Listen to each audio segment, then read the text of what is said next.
Guys, welcome back to Mallu Knockout. Today we are going to talk about how Mohanlal influenced MMA to the point of where it is right now in Kerala. So എങ്ങനെയെന്ന് വെച്ച് കഴിഞ്ഞാൽ guys, ഞാൻ പറയുന്ന മോഹൻലാൽ എങ്ങനെ എംഎംഎനെ influence ചെയ്യുന്നതാണ്. എൻ്റെ point ഇങ്ങനെയാണ്.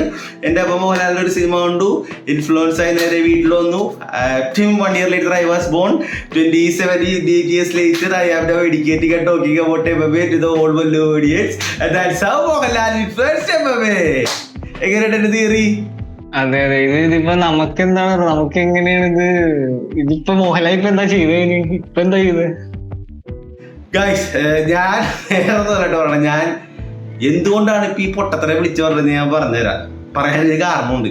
കാരണമെന്ന് വെച്ചാൽ ഗൈസ്, 2 ദിവസം മുമ്പ് ബോക്സിങ്ങോ മാർഷൽ ആർട്സോ ബാക്ക്ഗ്രൗണ്ടും ഇല്ലാത്ത സിനിമയിൽ മാത്രം ഇടിച്ച് പരിചയമുള്ള പെപ്പെ, നമ്മുടെ അങ്കമാരി ഡയറീസിലെ ആന്റണി പെപ്പെ, സീക്വൽ വരുന്നത് അതിനെ ആന്റണി വർഗീസ്. പെപ്പേനെ വരവട്ടെ ഗൈസ്.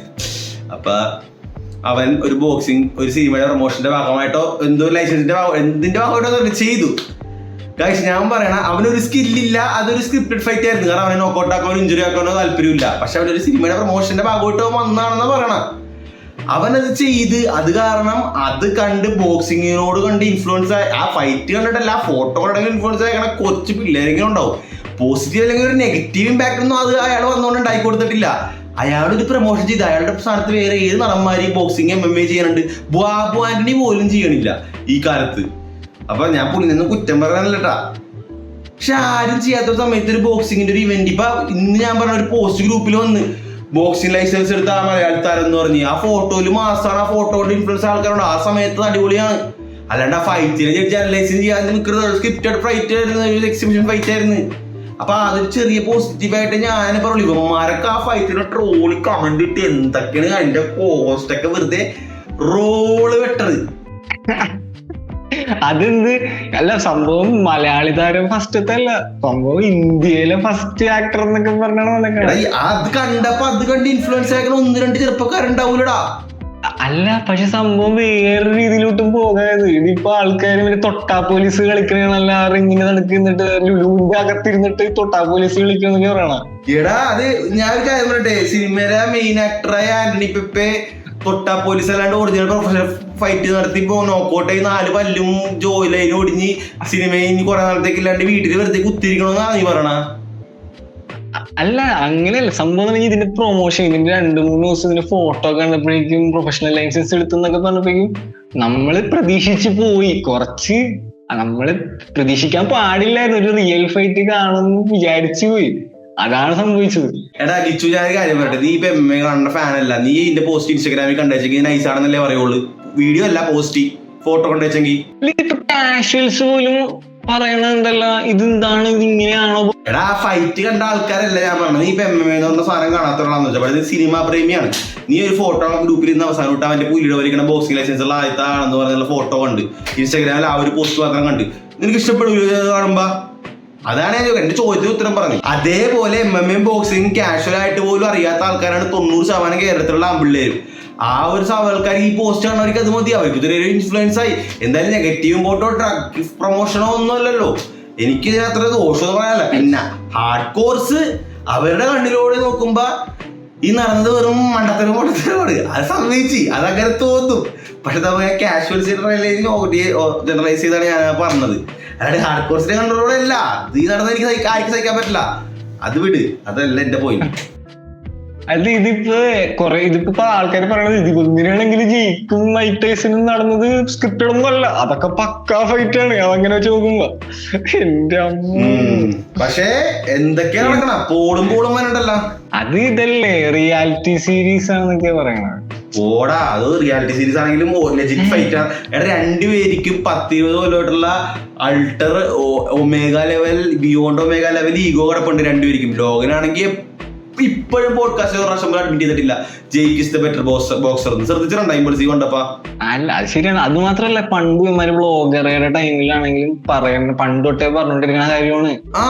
അത് അവന്മാർക്ക് ഒരിക്കലും ഇവന്മാർക്ക് സ്ക്രിപ്റ്റ് എന്നുള്ള ഫൈറ്റ് ഇറക്കാൻ പറ്റൂല. ഇവന്മാർ too too much drama and reality in that to fake anything between those. എടാ ഒരു കൗച്ചിൽ അപ്പുറത്തും ഇപ്പുറത്തും ഇരുന്ന് റെസ്പെക്റ്റോടുകൂടി 1 മണിക്കൂർ സംസാരിക്കാൻ പോലും അവർക്ക് പറ്റൂല. അവരാണ് മൂസ് പ്രാക്ടീസ് ചെയ്ത്. ഇല്ലടാ ജയിക്ക് എംബാരസ് ചെയ്ത് കളയും. പക്ഷെ ഞാൻ പറഞ്ഞ പോലെ പഞ്ച് പുള്ളി എനിക്ക് അതായത് പറഞ്ഞ ജയിക്ക് ഇങ്ങനെ ഫ്ലാറ്റ് ലൈൻ ആയിട്ട് കേയോ ചെയ്യോ എന്നൊക്കെ അതൊക്കെ അങ്ങനെയൊക്കെ ചെയ്യൂല. അങ്ങനെയൊക്കെ ആലോചിക്കുമ്പോ എന്തോ. പക്ഷെ നടക്കണമെങ്കിൽ ഇങ്ങനെ മറ്റേ പക്കാ സ്ക്രിപ്റ്റ് നടത്താൻ പറ്റില്ല. ചിലപ്പോ ഔട്ട്കം എന്തെങ്കിലും ഒരു പാർട്ട് റിയൽ ആയിരിക്കും എനിക്ക് തോന്നുന്നുണ്ട്. അത് പോട്ടെ, അധികം സംസാരിച്ച് ആൾക്കാർ ഒന്നാമതേ വഴിയാക്കി വീഡിയോ ആണല്ലോ. 2 മിനിറ്റ് 4 മിനിറ്റ് ഒക്കെയാണ് ആവറേജ് ടൈം. എന്തുവാടേ. അപ്പൊ ഗായ്സ് ഞങ്ങൾ ഇന്ന് വന്ന ടോപ്പിക്കിലോട്ട് പോവുകയാണ്. നമ്മുടെ എന്താണ് ടോപ്പിക്? എന്താ നമ്മുടെ സൗദി ഫൈറ്റ് നൈറ്റ് റിയാദില് കിടിലൻ ഫൈറ്റ് നടക്കണ്ടോ? ഒരു കിടിലൻ ഫൈറ്റ് നൈറ്റ് വരുന്നുണ്ട്. സൗദി ഓൾമെൻ ഫൈറ്റ് നൈറ്റ് അല്ലേ? ഓൾ നൈറ്റ് ഉമ്മൻ ഉണ്ടോ ഈ കാർഡില്? ഇല്ല തോന്നുന്നുണ്ട്. എല്ലാം തന്നെയാണ് തോന്നുന്നത്. അല്ല നമ്മള് ഇല്ലട്ടാ ഒരു ഇതിനുണ്ട് കേട്ടാ. മൈറബുയനും ഉണ്ട്. മാൻ റൂയിൻഡ് ആകോട്ടെ. എടാ ഞാൻ പറയാൻ വന്നത് എന്താന്ന് വെച്ച് കഴിഞ്ഞാ ഈ ഫൈറ്റിൽ എല്ലാ ഫൈറ്റിനെ ഡിസ്കസ് ചെയ്യാൻ പറ്റില്ല. മെയിൻ ഫൈറ്റ്സ് പറഞ്ഞാടാ. മെയിൻ ഫൈറ്റ് നമ്മള് main event already Izzy Nassourdine Imavov, പിന്നെ ഷാറ MVP, പിന്നെ മറ്റേ സെർഗെ റോസൻസ്ട്രേക്ക്, പിന്നെ സയ്യിദ് നുർമഗോമെഡോവ്. പക്ഷെ ഒരെണ്ണം ക്യാൻസൽ ആയി പോയായിരുന്നു. അത് കിടിലൻ ഫൈറ്റ് ആയിരുന്നു. മറ്റേ ഇക്രമിന്റെ ഫൈറ്റ്. മൽസ്ക്രോവും അത് ക്യാൻസൽ ആയി പോയി. അത് ആൻഡ്രിയൊന്നും മിസ്സായിട്ട് അത് നൈസ് ഫൈറ്റ് ആയിരുന്നു. മറ്റവനാണെങ്കിൽ കിടിലൻ ബുജിറ്റ്സു ആൻഡ്രിയ. എല്ലാ ഫൈറ്റിനെ പറ്റി സംസാരിക്കാൻ ടൈമില്ല man. Too tired from office. പക്ഷെ ഞാൻ ഒരു ഫൈറ്റിനെ പറ്റി പറയാം. എനിക്ക് മെയിൻ ഇവന്റ് ഗായ്സ് നമ്മ പണ്ട് പറഞ്ഞൊരു പോയിന്റ് അല്ലേ, 2019 ശേഷം നമ്മുടെ അടസായണന്റെ ആദ്യത്തെ നോട്ടേറ്റഡ് ഫൈറ്റ് അല്ലേ വരാമ. ഈ ലെവൽ ഓഫ് ഡിസ്റെസ്പെക്ട് അടസാനെ തോറ്റി. സ്ട്രിക്ലൻഡ് ആയിട്ടുള്ള ഫൈറ്റ് ഞാനിപ്പോ ലെജിറ്റ് ഫ്ലൂക്കായിട്ട് തന്നെ കൺസിഡർ ചെയ്യണം നിങ്ങൾ എന്തൊക്കെ പറഞ്ഞാലും. പിന്നെ രണ്ടാമത്തെ കാര്യം, രണ്ടാമത് ഒരു DDP ഇപ്പൊ ഒരു ഓൾമോസ്റ്റ് കംപ്ലീറ്റ് ലെവൽ ഫൈറ്റർ ആണ്. എന്ത് ഓക്കോൺനെസ് ഉണ്ടെങ്കിലും ഹയസ്റ്റ് ലെവൽ 2 പേരായിട്ടേ തോറ്റിട്ടുള്ളു. ആ യുസീനെ ഇവനായിട്ട് തോക്കുന്ന എനിക്ക് തോന്നുന്നില്ല മാൻ. ഞാൻ ഒരു രീതിയിൽ വിചാരിക്കണം ഇസി തോക്കുന്നു. പക്ഷെ ഇസി തോറ്റ ആ ഗ്ലൗസ് അവിടെ വെച്ച് പോണേക്ക് ഏറ്റവും നല്ലത്.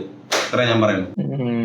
പക്ഷെ ഇസി തോക്കൂലെന്ന് തോന്നുന്നു. പക്ഷെ ഇസിക്ക് അപ്പോഴും ഈ ചെയിൽസോണിനൊക്കെ ഒരു ഗുഡ് ഗൈ ബാഡ് ഗൈ ഷോയില് അവര് പറയുന്ന സംഭവം ഉണ്ടായിരുന്നു. ഇസിക്ക് ഇത് മോട്ടിവേഷൻ ഉണ്ടാ ഈ മാമോവൊക്കെ ആയിട്ട് ഫൈറ്റ് ചെയ്യാനായിട്ട്. അതും അവര് പറയുന്ന സംഭവം ഉണ്ട്. 3rd റൗണ്ട് കഴിഞ്ഞിട്ട് 4th റൗണ്ട് ആകുമ്പോഴേക്ക് റെഫറി ചോദിക്കുമല്ല ആരെയോ റെഡി ചെയ്യുന്നു. അപ്പൊ ഇസി ചിന്തിക്കൂലേ ഈ 4th റൗണ്ട് ഇവനൊക്കെ ആയിട്ട് ഫൈറ്റ് ചെയ്തിട്ട് എന്തിനാണ് എന്നുള്ള ഒരു രീതിയിൽ ചിന്തിക്കാൻ. ഒരു ഫൈറ്ററിന്റെ ടെയിലെൻഡ് ഓഫ് ദ കരിയർ ഇതൊക്കെയാണ്. അവസാനത്തെ ഇപ്പൊ ബിയോണ്ട് ഹെവൻലി റെലംസിലാണ് ഇത്ര നാള്. ഇപ്പൊ ഹെവൻലി റെലംസിലോട് ഇറങ്ങി മോർട്ടൽ റെലംസിലോട് സാധാരണക്കാരെ കൂടി ഇറങ്ങി വന്നിട്ടുണ്ട്. ഇനിയിപ്പോ സാധാരണ ആൾക്കാർ ഇപ്പൊ നിങ്ങൾക്ക് ആ വീഡിയോ ഒന്ന് മനസ്സിലായില്ലേ, വിറ്റേക്കറും ഇസിയും അടസാനും ഇനി ഒരിക്കലും ഫൈറ്റ് ചെയ്യുമെന്ന് എനിക്ക് തോന്നുന്നില്ല. അപ്പൊ അവര് ആ ഒരു വീഡിയോ ഇറക്കിയെങ്കിൽ പുള്ളി ഓൾമോസ്റ്റ് ഗുഡ് ബൈ പറഞ്ഞ് തുടങ്ങി. എല്ലാ പഴയ സ്റ്റോറികളൊക്കെ ക്ലോസ് ചെയ്ത് അലക്സ് പെരേരയുടെ DMGR ഉണ്ടെന്ന് പറഞ്ഞ് അലക്സ് പെരേര വേറൊരു പോഡ്കാസ്റ്റില് അക്നോളജ് ചെയ്ത് ഈസിയാണ് the best thing that ever happen to me. ഇനി MIC ഇല്ലെങ്കിൽ ചിലപ്പോൾ ഉണ്ടാവില്ല. അതെല്ലാവർക്കും അറിയാവുന്ന കാര്യമാണ്. I still believe after his kids maybe Izzy is the most important thing that happen to Alex Pereira ആയിപ്പെട്ട അതെങ്കിലാവട്ടെ. പിന്നെ എന്തായാലും എനിക്ക് എന്തായാലും ജയിക്കുന്നതാണോ. ഞാൻ 100% ഈസി ആയിക്കോന്ന് വിശ്വസിക്കുന്ന. ഈസി തോറ്റു കഴിഞ്ഞാൽ I will be really sad. Like legitly sad. Izzy ജയിച്ചു കഴിഞ്ഞാൽ ഇനി അടുത്ത് എന്ത് ഫൈറ്റ് ചെയ്യാം? ഈസി ജയിച്ചു കഴിഞ്ഞാൽ ലാസ്റ്റ് റിഡംഷൻ അവർക്ക് ഒരു റൺ കൂടി ഒരു സക്സസ് ഉണ്ടാവുക. കാരണം കംസത്തി മയകൻ DDP പോലത്തെ സിംഹത്തിന്റെ കൂട്ടത്തിൽ കയറിച്ചെന്ന് നടയിലോട്ട് കയറിച്ചെന്ന് ഇനി തട്ടിയെടുക്കാനുള്ള കഴിവ് ഉണ്ടെന്ന് എനിക്ക് തോന്നുന്നില്ല. Because I has enough money, enough legacy, enough everything. അപ്പൊ എനിക്ക് തോന്നുന്നില്ല അങ്ങനത്തെ ഒരു ഫയർ ഇഗ്നൈറ്റ് ചെയ്ത് അലക്സ് പെരേരക്ക് മറ്റേ ബാറി നിസിയുടെ വീഡിയോ കണ്ടപ്പോ ഇഗ്നൈറ്റ് ആയ പോലെ എന്തെങ്കിലും ഒരു വീഡിയോ ഇഗ്നൈറ്റ് ആയി വരുമെന്ന് എനിക്ക് തോന്നുന്നില്ല. ഇനിയിപ്പോ ജയിച്ചു കഴിഞ്ഞാൽ ഇപ്പൊ ഹംസത്തായിട്ട് ഫൈറ്റ് ഓൾറെഡി അവിടെ ഹംസത്തും DDP സ്ട്രിക്ലൻഡ് വിന്നറിനെ വെച്ചേക്കുന്നുണ്ട്. ഇനി അതിന്റെ ഇടയിൽ കൂടെ കേറാൻ പറ്റുമോ? അതാ പറഞ്ഞത്. ചാമ്പ്യൻ ആവുമെന്ന് ഞാൻ വിശ്വസിക്കണമെന്ന്. പക്ഷെ ഇവരെ തോപ്പിക്കുമെന്ന് ഞാൻ വിശ്വസിക്കുന്നുണ്ട്. ഇനിയിപ്പോ ഇവനെ തോപ്പിച്ചു കഴിഞ്ഞാൽ വേറെ അങ്ങനെ ഫൈറ്റുകൾ പിന്നെ ഫൺ ഫൈറ്റ്സ് എന്ന് പറയാനായിട്ട് ഫൈറ്റ് എനിക്ക് മിഡിൽ വെയിറ്റിൽ ഇനിയിപ്പോ ഇസിക്ക് ഒരു ഫൺ ഫൈറ്റ് ഉള്ളത് ഹംസത്താണ്. എടാ നീ അന്ന് പറഞ്ഞ പോലെ പൊട്ടൻഷ്യലും കാര്യങ്ങളൊന്നും ഇല്ല. പക്ഷെ ഇസിയും ഹംസത്തും ഭയങ്കര ഒരു എപ്പിക് ഫൈറ്റ് ആയിരിക്കും. നല്ലാത്ത സെല്ലും ആവും. നീ അന്ന് പറഞ്ഞ ശരിയാണ്. പണ്ടത്തെ എക്സൈറ്റ്മെന്റ് ഒക്കെ പോയി. എന്നാലും ഇസിയും ഹംസത്തൊക്കെ നടന്നു കഴിഞ്ഞാൽ പിന്നെ മാത്രമല്ല ഇസി ഒരു ബിഗ് നെയിമാണ് എപ്പോഴും. ഇസിക്ക് ഒരു ഫൈറ്റ്സ് ഉണ്ടാവും, എന്തെങ്കിലും ഒരു എക്സൈറ്റ്മെന്റ് വരും.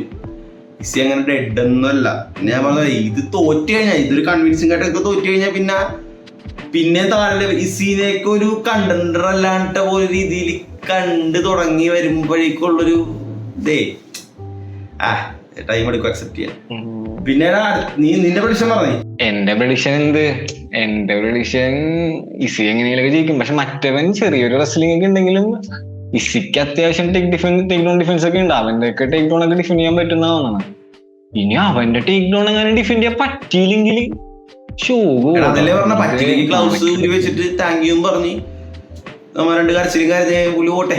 പിന്നെ അടുത്ത ഞാൻ പറയട്ടെ, ഷാര വീസ് MVP അല്ലേ, അത് ഞാൻ ഡെഫിനറ്റായിട്ട് പറയട്ടെ കാശ്. ഞാൻ എന്തായാലും MVP വിൽക്കുള്ളൂ.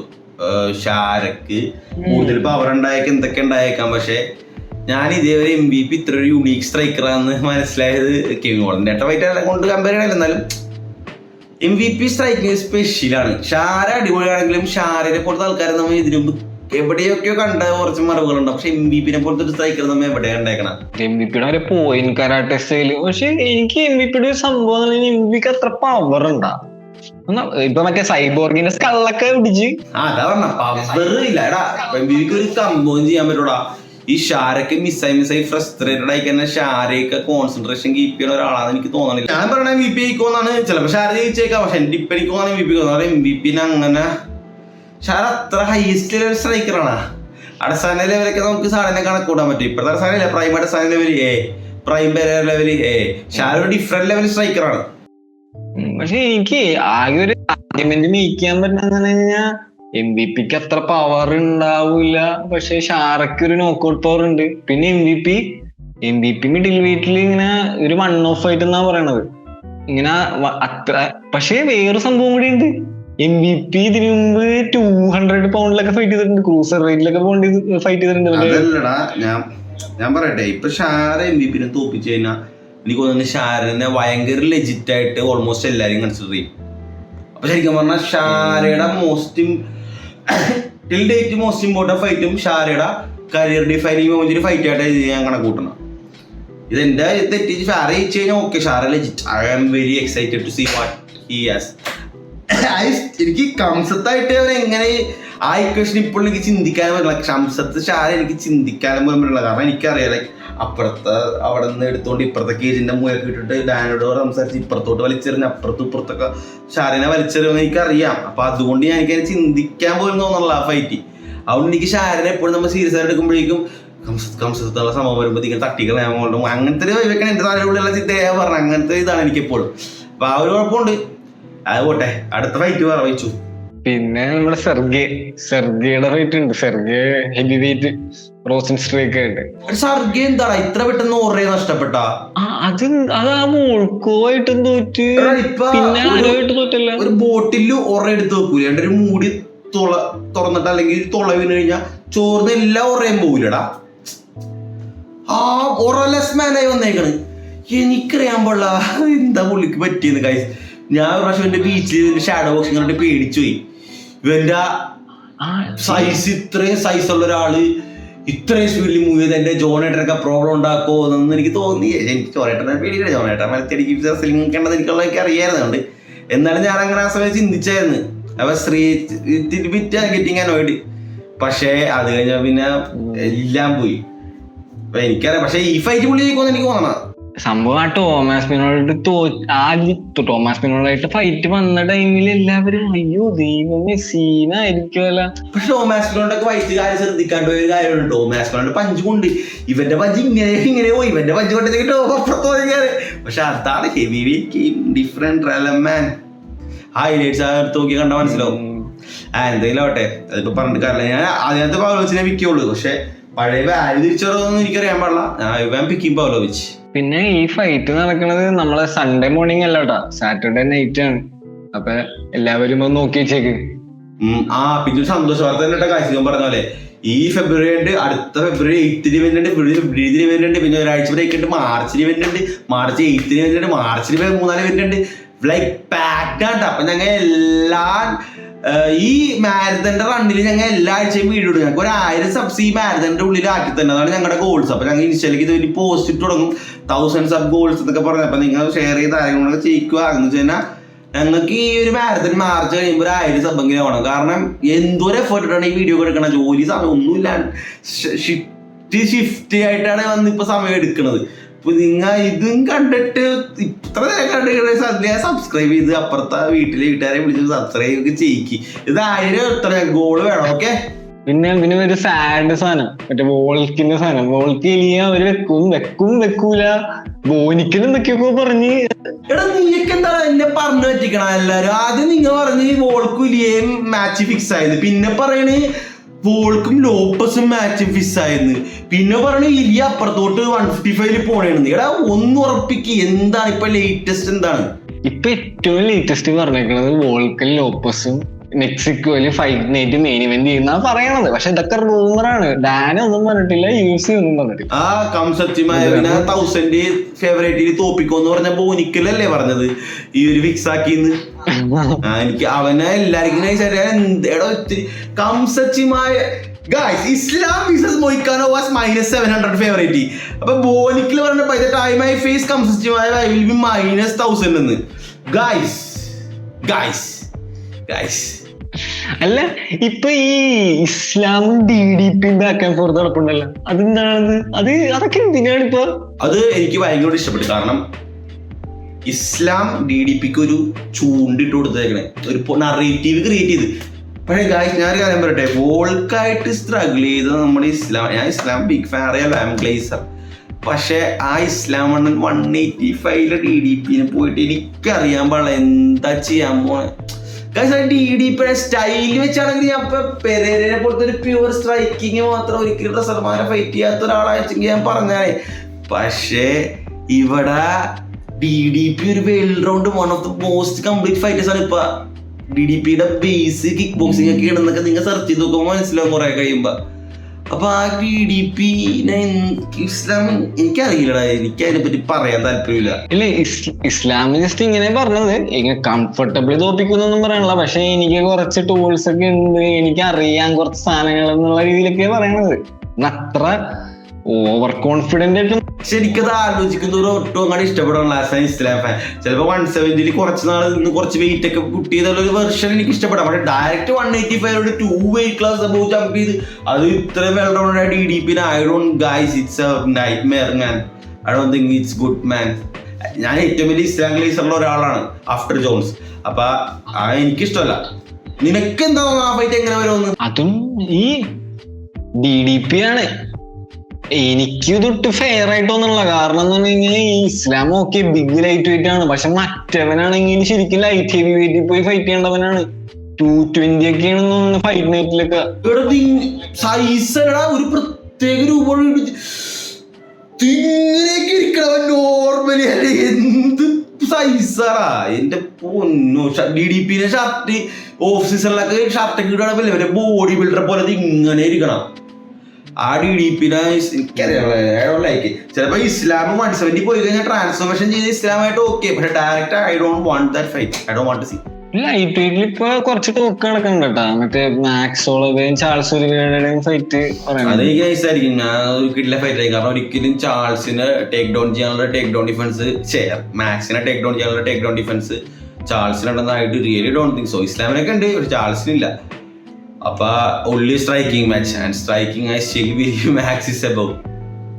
So yeah, I am picking Max, but this nothing is confirmed bro. Everything is dead. നമുക്കൊരു കൺഫേം അല്ലാണ്ട് പറഞ്ഞു കൂട്ടിട്ട് എന്താ കാര്യം ഗൈസ്? ഒന്നും കൺഫേം അല്ല. പക്ഷെ നല്ലൊരു ഫൈറ്റ് ആണ്. കാരണം BMF ടൈറ്റിലൊക്കെ വെച്ച് ഫൈറ്റ് ചെയ്യാലോ. പക്ഷെ മാക്സിന് BMF ഫൈറ്റിലേക്ക് കൊണ്ടുവന്നത് എനിക്ക് ഇലിയായിട്ട് അങ്ങനെ എന്താടാ എന്ത് കോമാണ്. ഇതാണ് ഒരു ബെൽറ്റ് ഒക്കെ ക്രിയേറ്റ് ചെയ്ത് കഴിഞ്ഞാൽ ഇഷ്യൂ ഇങ്ങനെയൊക്കെ വന്ന. ഇനി ഇലിയുടെ അടുത്ത് മാക്സ് പോകുമ്പോ BMF ടൈറ്റിലായിട്ട് പോയി കഴിയുമ്പോ എങ്ങനെയാണത്? അപ്പൊ ഇലിയ ഇവനെ കുറക്കി 25 മിനിറ്റത്തേക്ക്. അപ്പൊ എനിക്കറിയില്ല. പിന്നെ വേറെ ഉള്ളത് ഈ അടുത്ത് നടന്ന സംഭവം മറ്റേ കോണറിന്റെ സംഭവം. കോണർ 2 പോൾ ബ്രദേഴ്സിനെ ചെകളടിക്കും എന്നൊക്കെ പറഞ്ഞ സാധനം, അതൊക്കെ കേട്ടായിരുന്നില്ലേ? രണ്ടല്ല BKFC കാര്യം പറയാനുണ്ട്, സ്റ്റീഫൻസിന്റെ കാര്യം പറയാനുണ്ട്, എഡിയാസിന്റെ കാര്യം ചെറിയ ഷോർട്ട് ആയിട്ട് പറയണ്ടേ. അപ്പൊ എന്താണ് ഇതിനൊക്കെ നമ്മുടെ കോണർ ആശാൻ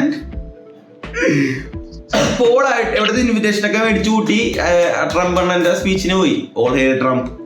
അപ്പൊ അവിടെ ചെന്ന് കഴിഞ്ഞിട്ട് ബസ് വെച്ച് പുള്ളി ഒരു സെക്കൻഡ് ചിരിക്കും, പിന്നെ സീരിയസ് ആവും. എന്താ ഏതാണ് കോണർ ഏതാണ് ആക്ടർ എന്ന് അറിയാൻ പാടില്ല. അപ്പൊ പുള്ളി പക്ഷെ മുഖത്ത് നോക്കി പച്ചക്ക് പറഞ്ഞിട്ടാ.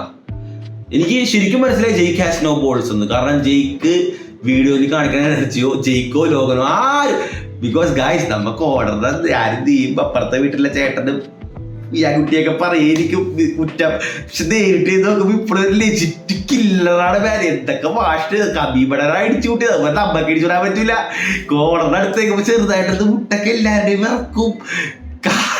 കാരണം ലെഫ്റ്റ് ഹാൻഡ് വരുന്നത് കാടേ കൂടി കാണൂല. കോർണർ എപ്പോഴും കോർണർ എന്താ അത് എലൈറ്റ് ഫൈറ്റേഴ്സിന്റെ അടുത്ത് അർബൻ സാറൂഖിനൊക്കെ അടുത്താണ് കോർണർ ഒന്നും അല്ലാത്ത. നമ്മുടെ അടുത്തേക്ക് ഇപ്പോഴാണ് അയാളെ തിരിക്കുമ്പോ വിറക്കും. ജയ്പോള് ലോകപോളൊക്കെ കണ്ടു വരയിച്ചേക്കണേ കോർണറിന്റെ കെയോ ലെക്കിക്സ് കാര്യങ്ങളൊക്കെ ഫ്രണ്ട് വിറക്കൂല, ഒരക്ഷരം വേണ്ടിയില്ല കോർണറിന്റെ അടുത്ത്. അതിന്റെ ഇടയിൽ ലോകൻ ചെറിയൊരു ഡിസ് കൊടുത്തിട്ടാ. കോണർ ഇങ്ങനെ പറഞ്ഞല്ല, മറ്റേ ഇങ്ങനെ പറഞ്ഞ് കോണർ പറഞ്ഞ് നീയൊക്കെ സൈഡ് ജോബാണ്, എനിക്ക് സീനൊന്നും ഇല്ലാന്ന് പറഞ്ഞല്ല. അപ്പൊ തന്നെ ലോകം പറഞ്ഞ് ആദ്യം നീ ഇതിന്റെ മെയിൻ ജോബ് ചെയ്യും എന്നുള്ള സീൻ പറഞ്ഞു. കോണർ തിരിച്ചൊന്നും പറഞ്ഞില്ല. പണ്ടത്തെ കോണറാണെങ്കിൽ ഇപ്പൊ നിനക്ക് പറഞ്ഞാലും. പക്ഷേ എത്ര പ്രാവശ്യം കോണർ നേരിട്ട് നോക്കി പറഞ്ഞവന്മാരാ. പക്ഷെ ഇവന്മാരെ സമ്മതിക്കണോട്ടെ, ലോകനും ജയിക്കും. അവന്മാര് വെറുതെ ഒരു പോസ്റ്റർ ഇട്ടപ്പോ തന്നെ എന്ത് ക്ലിക്സ് എന്തോരം വ്യൂസ് ആയിരുന്നു. പക്ഷെ അതിന്റെ പുറകിൽ കാര്യമുണ്ടായി, UFC വലിച്ചതാണ്, ലെജിറ്റ് ആയിരുന്നില്ല. അല്ല ഇപ്പൊ ഈ കോണർ ഇനി എന്നാ തിരിച്ചു വരാത്? ഞാൻ എത്ര നാളായി ഗായ്സ് കോണറൊക്കെ വരയ്ക്കും. എന്നാലും ഒരു കാര്യം പറയണേ, who is the hardest hitting 145 pounder? അതിപ്പോ ഇടക്കിടക്ക് പറയണത് ഈണെന്ന് എല്ലാവർക്കും അറിയാലോ. But tell me, Stevenson, guys, who the fuck is that guy? Guys, എന്തൊക്കെ പറഞ്ഞാലും കണ്ട പുള്ളി ഒരു ഇമോഷണൽ സ്പീച്ച് ഉണ്ടായിരുന്നു. പുള്ളിക്ക് കഴിഞ്ഞ ആഴ്ച ഈ lost his baby in the womb. അപ്പൊ അത് ഒരു പെയിൻഫുൾ ബ്രോക്ക്, പൈസ കയ്യില്ല, എല്ലാ പൊസിഷനിലും പറഞ്ഞു ഫേസ് ഓഫില് ഐ ബ്രേക്ക് യുവർ ജോ ഒടിച്ച്. മാൻ ബ്യൂട്ടിഫുൾ ഫൈറ്റ് ആയിരുന്നു. എന്നൊരു ജെർമി സ്റ്റീവൻസ് പറഞ്ഞ ജെർമിന്റെ നോക്കൗട്ടൊക്കെ ഒരു സ്പെഷ്യൽ നോക്കൗട്ടാണ്. കാരണം നോക്കൗട്ട് കാണുമ്പോൾ നമുക്ക് വേനെടുക്കും.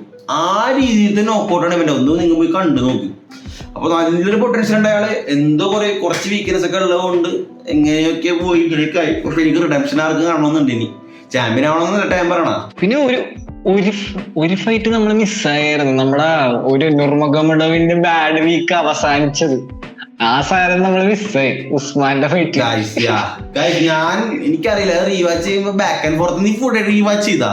ഞാൻ ലൈവ് കണ്ടില്ല. ലൈവ് കാണുമ്പോ വിറ്റായിരുന്നു. ഞാൻ ആദ്യം ശരിക്കും പറഞ്ഞ ഞാൻ കണ്ടത് ഉസ്മാൻ എങ്ങനെ ഫിനിഷ് ചെയ്യും അതിനു വേണ്ടിയാണ് ആ ഫൈറ്റ് കണ്ടത്. പക്ഷെ ഇങ്ങനെ നടക്കുന്നത് ഞാൻ സ്വപ്നത്തിൽ പോലും വിചാരിച്ചില്ല. മറ്റവൻ എന്താണ് അവന്റെ ഉറക്കൂടി. അവനെ ബ്ലഡ് ഒരു 3rd റൗണ്ട് അവൻ 4 ഹെഡ് തമ്മിൽ ഇടിച്ചിട്ട് ബ്ലഡ് ഒക്കെ ഒന്നും സീനില്ലേ. നീ ഞാൻ പറഞ്ഞ സംസാരിക്കൂലേ, Usman won on paper but Paul Hughes never lost. Correct അല്ലേ അത്? സത്യം. ആദ്യം തുടങ്ങിയപ്പോഴേക്കും എല്ലാവരും മൂവ് ചെയ്യണായിരുന്നു പോൾ ഹ്യൂഗ്സിനാ. അത് കഴിഞ്ഞിട്ട് എല്ലാവരും അവസാനിപ്പിക്കും ചീർ ചെയ്യാൻ തുടങ്ങി. എല്ലാരും കയ്യിലെടുത്തവൻ. അത് എനിക്ക് ഭ്രാന്തായത് കോണർ അന്ന് വന്നിട്ടെങ്കിൽ കബീബായിട്ട് ഫൈറ്റ് ഒക്കെ കഴിഞ്ഞിട്ട് ഒരു ഇന്ററാക്ഷൻ. എന്റെ ദൈവമേ മിസ്സായിട്ടാ, അത് നടക്കൂലെങ്കിലേ. ഇവൻ അവസാനം പറഞ്ഞ് I'm not like Conor എന്നൊക്കെ പറഞ്ഞ് കെട്ടിപ്പിടിച്ച് അവസാനം ഫൈറ്റ് കഴിഞ്ഞപ്പോ ഉസ്മാൻ റെസ്പെക്ട് കോരിച്ചൊരേക്കണേ. I'm never taken damage like this in my fights എന്നൊക്കെ പറഞ്ഞ്. പക്ഷെ ഞാൻ പറഞ്ഞ എനിക്ക് ഡ്രോ അല്ലെങ്കിൽ പോളിയൂസ് വിൻ രണ്ടുപേരും എല്ലാവർക്കും അറിയുന്നുണ്ട്. പോളിയൂസ് ജയിച്ചെന്നുണ്ടെങ്കിൽ പറയായിരുന്നട്ടാ. ശരിക്കും പറഞ്ഞ പോലെ നമ്മ പോസ്റ്റിട്ടില്ലായിരുന്ന ഉമാറും ഇവരൊക്കെ തിരിച്ചു വരുമ്പോ മാസ്റ്റർ കമ്മൂന്ന് പറയുമ്പോ Khabib this is no longer your home and I am no longer your master എന്ന് പറയില്ല. അത് ശരിക്കും ശരിയാട്ടാ. ഈ അടുത്ത 2 ആഴ്ചകളിൽ മോഡോ ക്യാമ്പ് റഫാണ് മാൻ, വെരി റഫ്. എനിക്ക് തോന്നണേ എല്ലാത്തിനും കുറ്റം ചിലപ്പോ അബൂബക്കറിന്റെ തലയിൽ വരികയും ചെയ്യും. കാരണം ഒന്നുമില്ല, അതല്ല എല്ലാവരും കുറ്റം പറയാൻ ആളാണല്ലോ. ഞങ്ങൾ ഉപയോഗിക്കുന്ന ഒരു ടൂളാണ് അബൂബക്കർ. ചിലപ്പോ അവിടെ അതിന് പുള്ളിയുടെ തലയിൽ വരയിക്കോട്ടല്ല, പുള്ളി ഒന്നും അറിഞ്ഞിട്ടുണ്ടാവില്ല. പക്ഷെ പുള്ളി അബൂബക്കറിനെ സൈൻ ചെയ്ത്, അബൂബക്കറിനെ മറ്റേ GF സൈൻ ചെയ്ത് അറിഞ്ഞായിരുന്നാ. എടാ അത് മാത്രല്ല, ഗ്രാൻഡ് പാ ലീഗിൽ എന്തൊക്കെയാടാ എടാ, എത്ര പേര് ടോണി പ്രകസനൊക്കെ എടുത്തിട്ട് കെവില്ലിയൊക്കെ ഇട്ട് റീബാച്ച് ബുക്ക് ചെയ്ത്. പിന്നെ ഇവിടെ കുറെ പേര് എടാ ഇവരെ ചക്കിടല്ല സൈൻ ചെയ്തിട്ടുണ്ടാ. എടാ ചക്കിട കാറ്റ് കൊണ്ടാ നോക്കോട്ട് അവിടെ അവസ്ഥ എടുപ്പാ. ശരിക്കും ഒരു ഫാനില്ല, ടേബിൾ ഫാൻ 5 സ്പീഡിലേക്ക് കഴിഞ്ഞില്ലേ, പുള്ളി ഇങ്ങനെ നോക്കോട്ടായി പോവും. അയാളെ കൊണ്ടുപോയിട്ട് ഈ പ്രായത്തിൽ തല്ലുടിക്കണ വെറുതെ പരമ ശോകമാണ്. ഞാൻ ഒരിക്കലും സമ്മതിക്കും. പുള്ളി ഇപ്പൊ പോലും സ്പീച്ച് ചെയ്ത് അത് ക്ലിയർ ആവൂല. ആ പുള്ളിനെ കൊണ്ടുപോയി എടുത്തത് ഭയങ്കര ശോകം ഞാൻ പറയുള്ളൂ. ഗ്രാൻഡ് പാ ഫൈറ്റ് ലീഗിന് ഞാൻ എതിരാട്ടാ. ജോ റോഗൻ എടുക്കണം, ജോ റോഗൻ എടുത്ത് കഴിഞ്ഞാൽ കറക്റ്റോ. ജോ റോഗൻ എടുത്താൽ ബാക്കിയുള്ളൂ എനിക്ക്. എടാ ഞാൻ പക്ഷേ ആലോചിക്കട്ടെ, നമുക്ക് ഇനി ഒരു പോഡ്കാസ്റ്റ് തുടങ്ങിയിട്ട് ജോ റോഗന്റെ ഒരു എപ്പിസോഡിനെ പറ്റി മാത്രം മലയാളത്തിൽ സംസാരിച്ച് എല്ലാഴ്ച ഒരു വീക്ക് വീഡിയോ ഇറക്കിയാൽ എങ്ങനെ ഉണ്ടാവും. ഉള്ളി about that podcast episode V are talking. എങ്ങനെ ഡ്രൈസ് ഐഡിയ ആയിരിക്കും. കാരണം ഒരു കാട്ടെ ജോ റോഗൻ നമ്മള് കാണണല്ലോ, ഇതുപോലെ എത്ര പേര് കാണുന്നുണ്ടാവും. അവർക്ക് ഒരു മലയാളത്തിൽ ഒരു കമ്മ്യൂണിറ്റി ഉണ്ടാക്കി കൊടുക്കുക. അപ്പൊ ഇനിയിപ്പോ നമ്മളിനി ഫൈറ്റ് നൈറ്റ് ഒക്കെ കഴിഞ്ഞിട്ട് വരാല്ലേ. ഫൈറ്റ് നൈറ്റ് കഴിഞ്ഞ് നമുക്ക് അടുത്ത വീഡിയോ വരാം. ഇനി ഫൈറ്റ് നൈറ്റ് വേണ്ടവരാൻ കഴിച്ചു. അപ്പൊ ബാക്ക് ടു ജസ്റ്റ് ഒരു ക്വിക്ക് വീഡിയോ. കാരണം കുറെ നാളായിട്ട് വീഡിയോ എടുക്കാൻ പറ്റിയിട്ടില്ല, ഷെഡ്യൂളൊക്കെ തെറ്റായിരുന്നു എല്ലാവരുടെയും. അപ്പൊ okay bye, marathon goals March കഴിയുമ്പോ 6-7 ഇവന്റിന് വന്നിട്ടുണ്ട്. 7 ഇവന്റ് കഴിയുമ്പോൾ 1000 സബ്സ് ആക്കണോട്ടോ ഗൈസ്, പ്ലീസ് ഡോണ്ട് ഫോർഗെറ്റ്.